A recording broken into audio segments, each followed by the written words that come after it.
देखिए आप लोगों को जो है आज बहुत ही अच्छी बढ़िया बढ़िया चीज़ें, बहुत ठीक, बहुत मस्त, बहुत मनोरंजक, बहुत ज्ञानवर्धक, बहुत रुचिकर, बहुत विशिष्ट, बहुत स्पेशलिस्ट, बहुत और एक रुचिकर हट करके यानी क्यों अजीब प्रश्नों के उत्तर देंगे। आप लोग पूरे वीडियो को देखते रहिएगा। बहुत से लोग क्या करते हैं, वीडियो को स्किप करते रहते हैं, वीडियो को बढ़ा बढ़ा करके देखते हैं। बहुत से लोग वीडियो को बढ़ाने की जो आदत रखे हैं उनकी आदत गलत है, क्योंकि मैंने आप लोगों से बताया भी है। जैसे आप लोग वीडियो बढ़ा बढ़ा करके देखते हो, ऐसे एक लड़का था, वो विद्यालय में पढ़ने भी जाता था, थोड़ा थोड़ा पढ़ने बीच बीच में जाया करता था।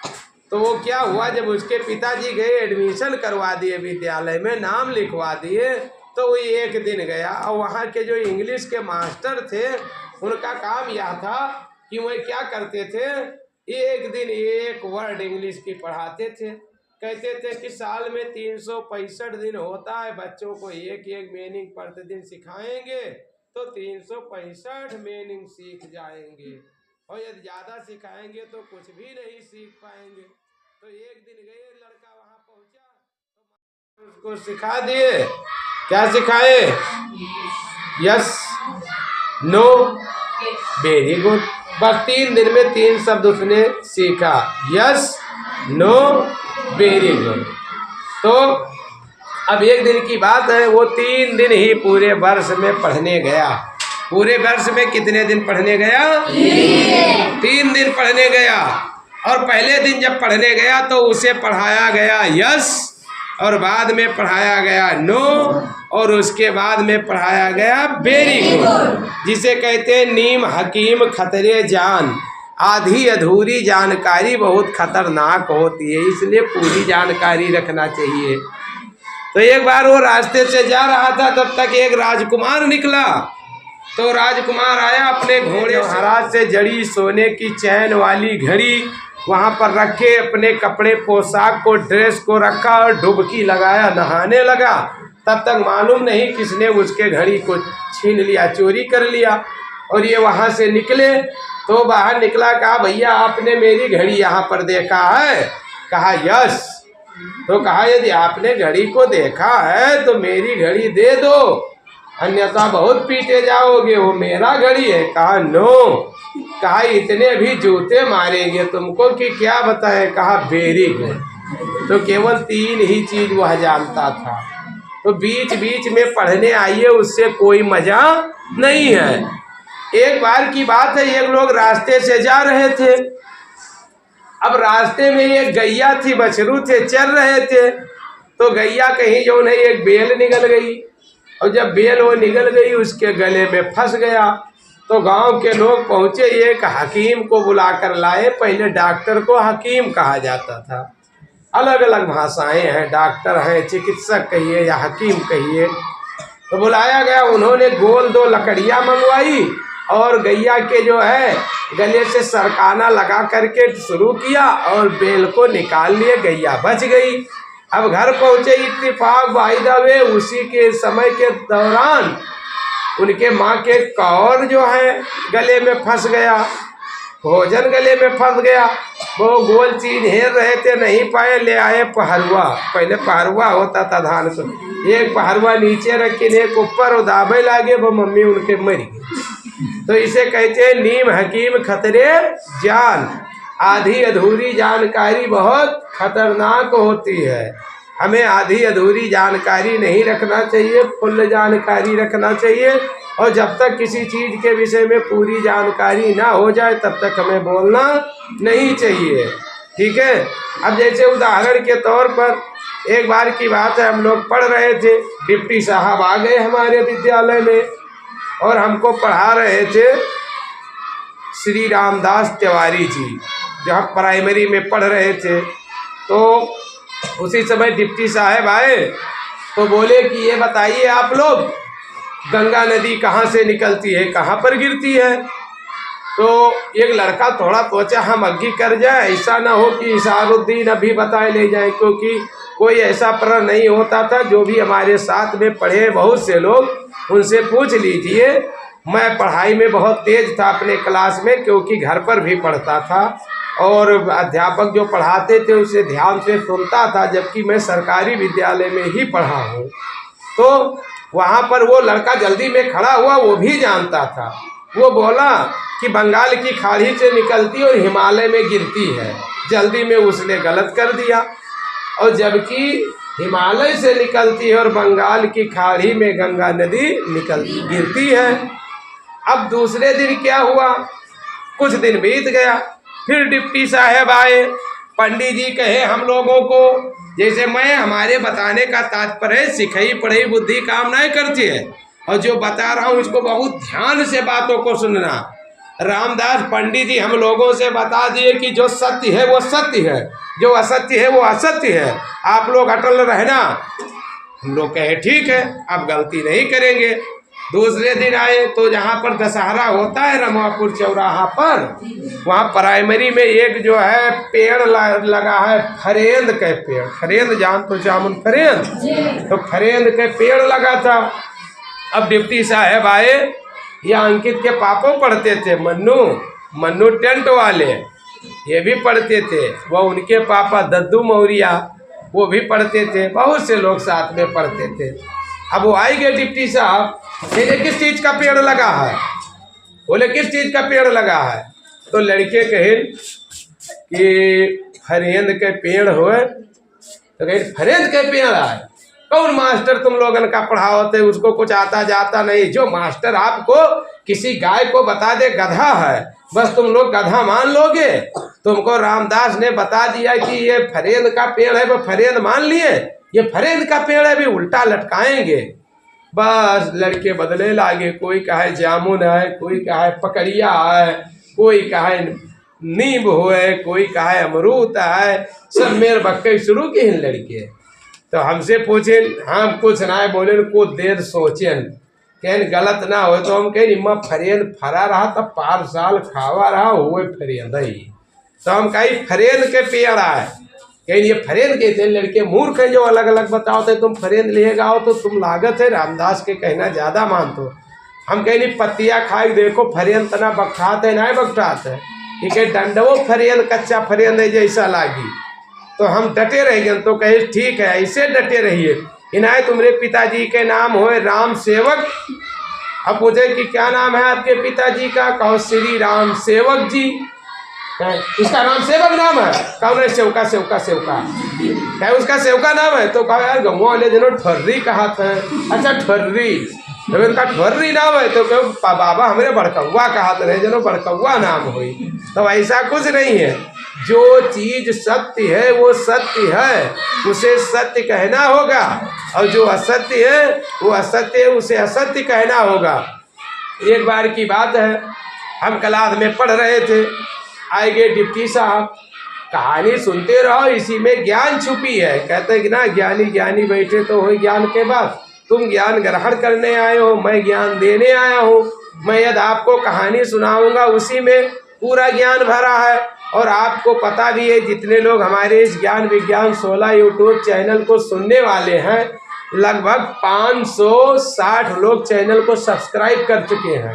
इसके मतलब वो 560 लोग दिल से सुनते हैं, और जितने लोग सब्सक्राइब करते जाते हैं उतने पेपर में बनवा। जनवरी 2025 को जितने सब्सक्राइबर हो जाएंगे उतने पेपर बनवाया जाएगा।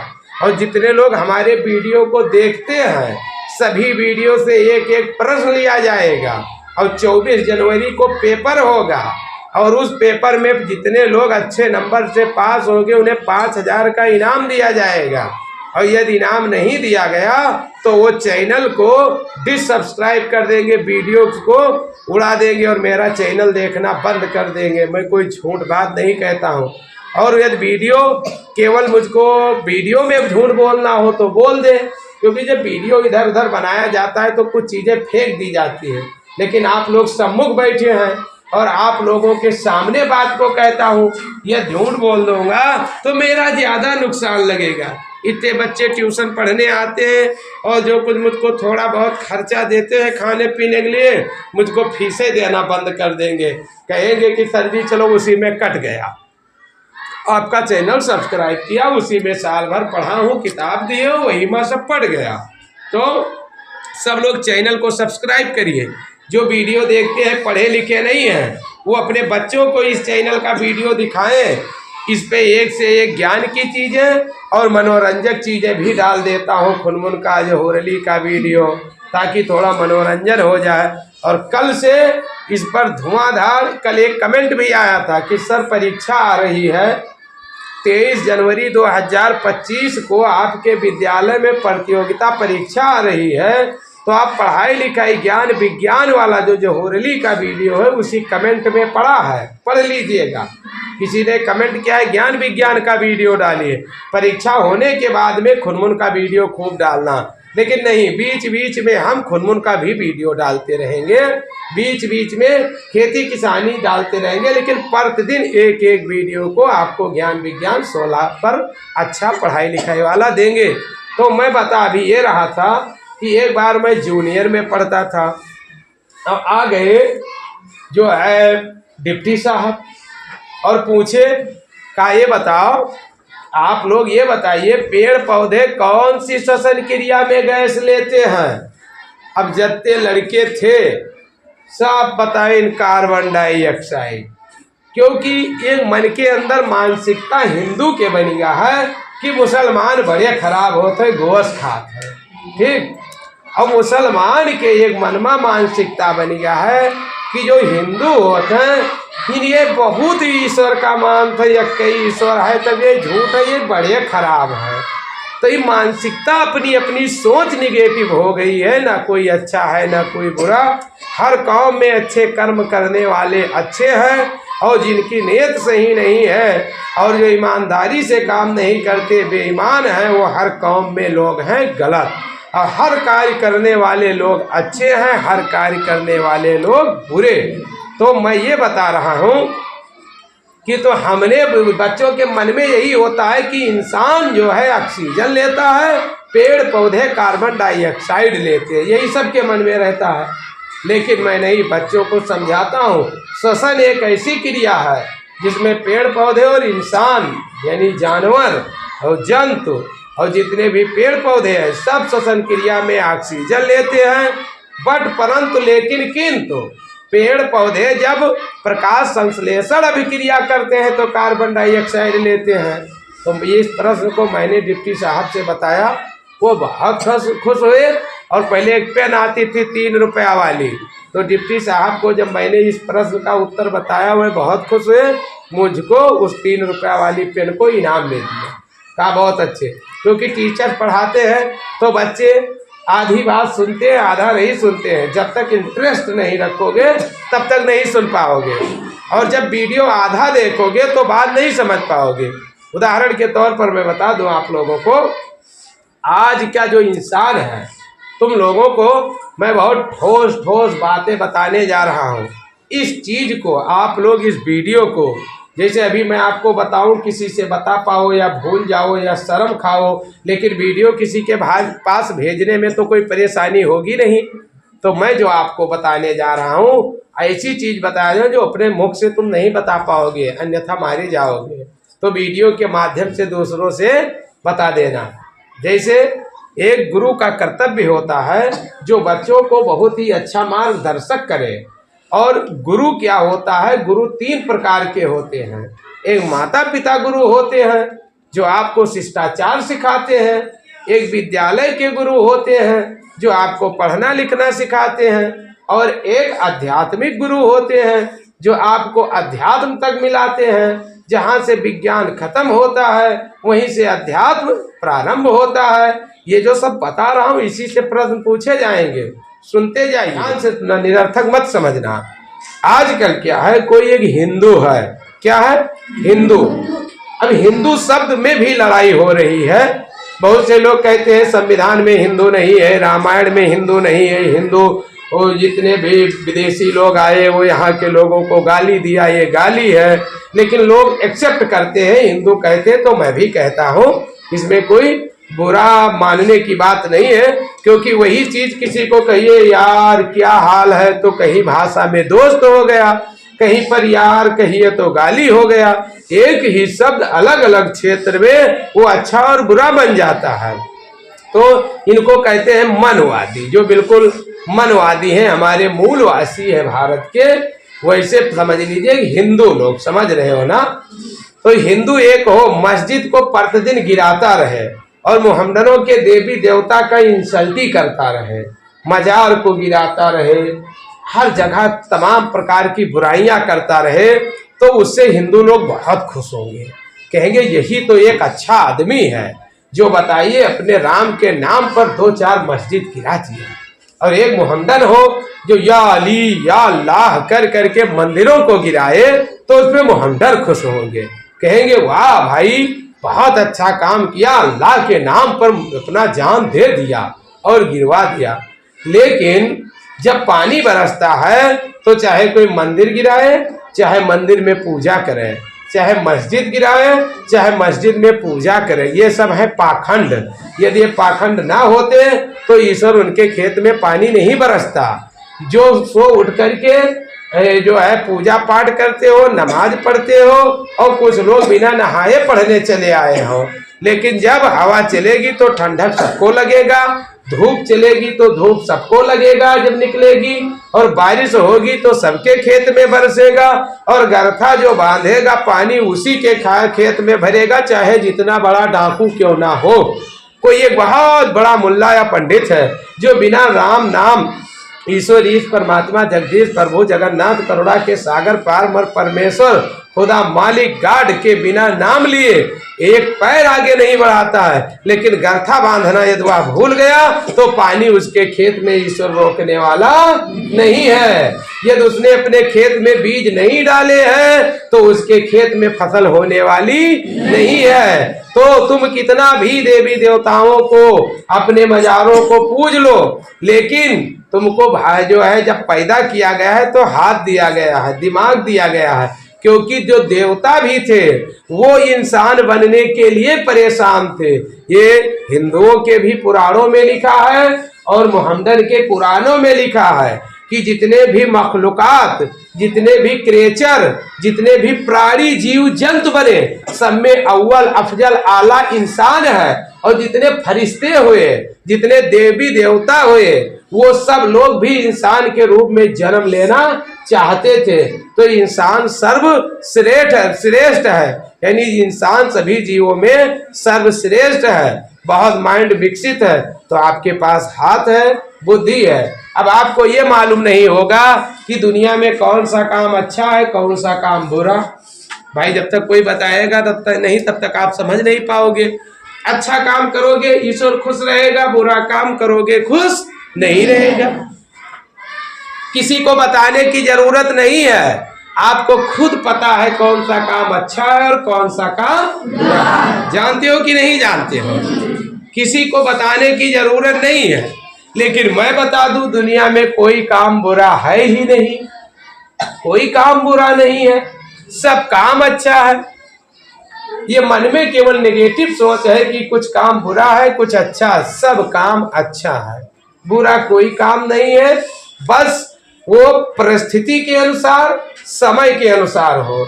उदाहरण के तौर पर रमजान का महीना चलता हो तो उस समय भोजन करना गलत बात है, लेकिन जब सूर्यास्त का टाइम हो जाए तो भोजन कर सकते। किसी के दीवार में सेंध लगाना बुरी बात है ना।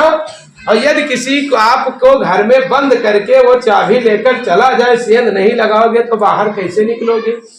तो हर काम समय पर होना चाहिए। अब ये जैकेट पहनना, सब चीज ओढ़ बेढ़ के आना विद्यालय में गलत बात है ना, ड्रेस टाई बेल्ट में आते, लेकिन जब भीषण ठंडक पड़ती हो तब पहनना जरूरी हो जाता है। उदाहरण के तौर पर जैसे आपको गर्म पानी नहीं पीना चाहिए, लेकिन जब आपको ठंडक लगती हो या ठंडी का मौसम हो तो गर्म पानी पीना चाहिए। इस समय ठंड पानी पीने से खांसी कफ आता है, लेकिन जब भीषण गर्मी होती है तो आप फ्रिज का पानी पीते हो। अब आप अपने घर पे कहो पापा मुझे शादी मेरी करवा दो तो कितनी बुरी बात है, लेकिन जब आपकी उम्र 20-25 साल की हो जाए, मम्मी पापा आपसे रिक्वेस्ट करें कि बेटा अपना शादी अब कर लो, तो कहो नहीं हम शादी नहीं करेंगे, तब समझ लिए शादी न करना बुरी बात थी। अब आप क्लास में बैठे हो, हम कहता हूँ बच्चे पढ़िए, तब तुम उठ कर बाहर जाते हो पानी पीने, और जब अभी इंटरवल हो तब कहो मैं नहीं बैठ कर पढ़ूंगा, तब भी गलत बात है। तो कहीं शांत रहना अच्छी बात है। अब कोई के यहाँ पर मैयत हो जाए, इंतकाल हो जाए, आप जाओ वहां पर 2 बूंद आंसू गिराओ, चेहरा आपका मायूस रहे तो अच्छी बात है ना। अब किसी के लड़के की शादी हो, तुम जाओ वहां बैठे रो तो क्या सोचेगा, इनको देखो बुरा लग रहा है, मेरा तो लड़के का शादी हो रहा है, आज बहुरानी लाएंगे। और या किसी के शादी हो तब लोग कहते हैं अरे जीजा चलिए, अरे भैया चलिए थोड़ा नाच लीजिए, नचवाते हैं ना। अब कोई के कोई मर जाए, तुम जाओ वहां नाचे लागो, तो बुरी बात है ना। तो नाचना, गाना, पढ़ना, इबादत करना सब समय पर है, हर चीज का एक समय है। अब ये नहीं सड़क पर, अब देखता हूँ सड़क पर तुम बिछा के चटैया नमाज पढ़ने लगे, अब उधर एम्बुलेंस जा रहा है दवा कराने के लिए, उसको आप अपना स्थान उचित दे करके पढ़िए। हर चीज का इसीलिए कहते हैं मन वचन कर्म से किसी भी प्रकार से किसी को दुख ना पहुंचे। झगड़े हैं ईश्वर को पसंद नहीं है, क्योंकि हिंदुओं के मन में यही है कि हिंदू धर्म सबसे अच्छा है, मुसलमान के मन में यही है कि इस्लाम धर्म सबसे अच्छा है। लेकिन किसी ने ईश्वर से पूछा कि आप किसको लाइक करते हो? अरे अंधे हो, देख तो रहे हो, सबके खेत में धूप है, सबके खेत में गेहूं जामता है, सबके खेत में बारिश होता है, सब आम लगाते हैं, सबका आम मीठा हो। या तो आप बताइए कि हिंदुओं के घर का आम मीठा कम होता हो, मोहम्मदनों के घर का आम ज्यादा मीठा होता हो? नहीं, हिंदुओं के गन्ना जो होता है वो मीठा हो, मोहम्मदनों के यहाँ का गन्ना कड़वा हो, ऐसा कुछ है? नीम वो लगाएगा तो वो कड़वा खाएगा, तुम नीम लगाओगे तुम कड़वा खाओगे, तुम गलत काम करोगे तुम जेल जाओगे, हम गलत काम करेंगे हम जेल जाएंगे। तो ईश्वर सबको एक नजर से देखता है, उसके लिए जो लड़े झगड़े उससे बड़ा मूर्ख दुनिया में कोई है ही नहीं।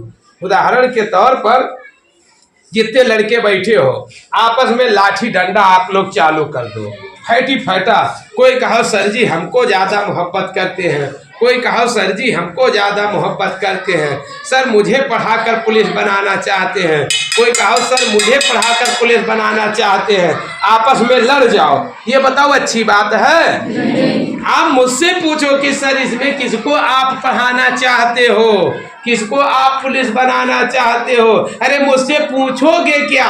जब मैं पढ़ा रहा हूं तो सब नहीं सुन रहे हो? आप कोई भी इसमें पढ़ो, जो पढ़ेगा वही पुलिस बनेगा, और जो पढ़ेगा नहीं गए चोरी करेगा वो जेल को जाएगा।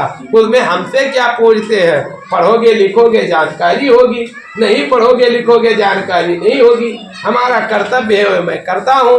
प्रकृति ने आपको हर चीजों से नवाजा है, उसमें से आप चाहे उसी अंगूर को खा करके बॉडी बना लो, और चाहे उसी अंगूर से शराब बना करके नाली में पड़े रहो, ये तो आपके ऊपर डिपेंड है। आपको एक पेज पेन मिला है, चाहे राम का नाम लिख दो और चाहे उसी पर कोई गाली लिख दो, चाहे किसी का झगड़ा लिख दो, आपके ऊपर डिपेंड करता है। जैसा करोगे वैसा भरोगे। तो आपको बता रहा हूँ, जब भी पढ़ो तब पूरी ध्यान पूर्ण पढ़ो और वीडियो ध्यान पूर्ण देखा करो, इससे प्रश्न आने वाले हैं। ठीक है? दुनिया में सबसे बड़ा कोशिका क्या होता है? शुतुरमुर्ग का अंडा। एक कोशिका होता है शुतुरमुर्ग का अंडा, और बहुत बड़ा होता है। और सबसे लंबी पादप कोशिका क्या होती है? पटसन या जूट की कोशिका।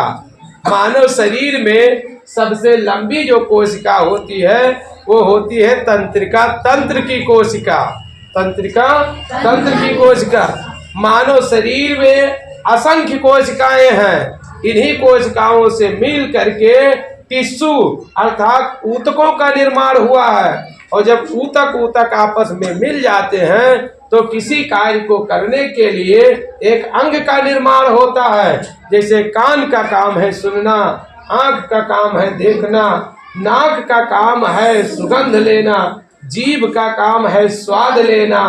ठीक है? इसी प्रकार से जब कई अंग आपस में मिलते हैं तो एक विशिष्ट बृहद कार्य को करते हैं, जिसे अंग तंत्र कहते हैं। जैसे पाचन तंत्र, पाचन तंत्र में राल ग्रंथ से लेकर के अमाशय, लीवर और छोटी बड़ी आंतें आ गई। और ठीक उसी प्रकार से आपके शरीर के रुधिर परिसंचरण तंत्र है। रुधिर परिसंचरण तंत्र में हृदय और धमनियां, शिराएं इत्यादि सब मिलकर के तब रुधिर परिसंचरण तंत्र का निर्माण करती हैं। इसी प्रकार से कई हड्डियां मिलकर के कंकाल तंत्र बनाती हैं। इसी प्रकार से कई अंग मिलकर के श्वसन तंत्र बनाते हैं। नाक आपका बंद हो जाए, मुख आपका बंद हो जाए तो फेफड़ा बाहर से सांस ले सकता है, और नाक बहुत खुला रहे, फेफड़े में सुराख सांस ले पाओगे।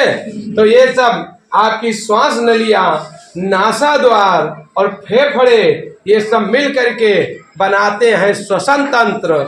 इसी प्रकार से आपके शरीर के अंदर होता है पेशीय तंत्र, आपके शरीर के अंदर होता है तंत्रिका तंत्र।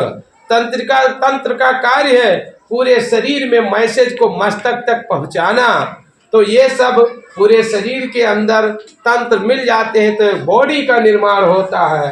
अब इस शरीर से हम जैसा सोचते हैं वैसा काम लेते हैं। तो आप जब पैदा हो, लोग कहते हैं इंसान जब पैदा होता है तब कहता है ईश्वर से कि मैं जाऊंगा तब की इबादत करूंगा, आपकी बंदगी करूंगा। हिंदुओं में कहते हैं, बाबा जी गुरुदेव कहते हैं, सभी मोहम्मदन भी कहते हैं, सब किताबों में लिखा है। लेकिन जब इंसान आता है दुनिया में तब वो सब भूल जाता है मूल रास्ता। तो क्यों भूल जाता है? भूल इसलिए जाता है जैसे आप घर से चले कि आज जाता हूँ सर जी से गणित पूछेंगे, यहाँ आए लड़के मिल गए, आपको इतना बकाए दिए कि वो चीजें भूल गए आप ना। भाई कहीं आप जा तो कोई रास्ता मिल जाए, जब बकाई तब तो आप भूलियो। तो ये जो संगत आपके है यहाँ पर इतना बकावे वाले मिल जाते हैं, कुसंगी मिल जाते हैं आप लोगन का कि वो मार्गवे भूल जाना पड़ता है। इसीलिए कहा गया है सतगुर हमसो रीझ के कहा एक प्रसंग, और बरसा बादल प्रेम का भीज गया सब अंग। जब कोई सतगुर मिली जे अब वह बहका देती, कोई सतगुर नहीं है। जैसे कोई बच्चा पैदा हुआ, उनके माता पिता बुरे लोगों के संपर्क से बचा कर रखे, अच्छे लोगों के संगत में वो रहा तो अच्छा नागरिक बना।